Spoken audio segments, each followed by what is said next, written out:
If you're learning how to handstand, it can be really annoying to know you have the strength to hold one and have balanced handstands in the past, but find yourself failing to kick up correctly and just all too regularly missing that balance point. But today we're going to talk about how we can fix that so that it's not hit or miss on whether or not you catch your handstand kick up. Let's get into it. How you doing, Cali Crowd? Welcome back to the channel that makes calisthenics simple. Jumping right into it, there are various things that we can do to increase the success rate of our kick-ups, the first of them being practicing your kick-ups when fresh.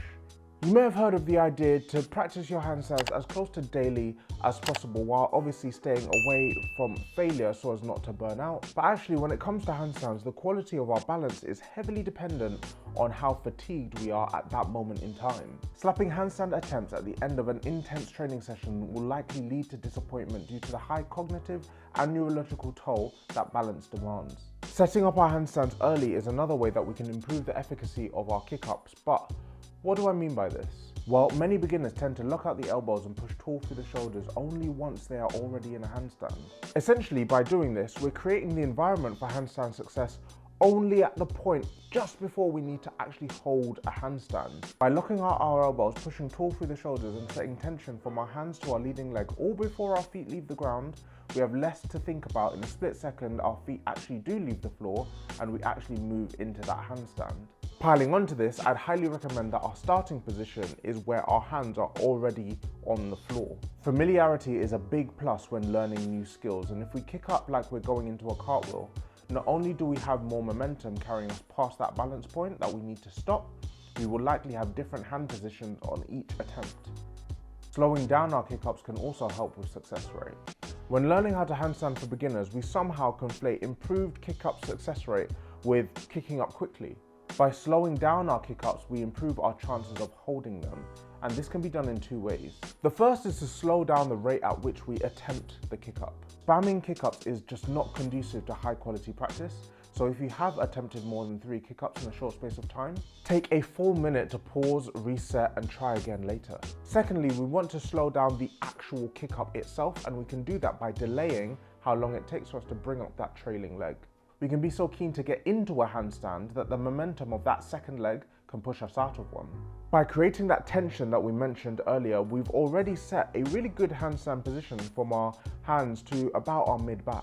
From here, we need to get our hips stacked over our shoulders, and when we kick up, that should be the main thought in our heads.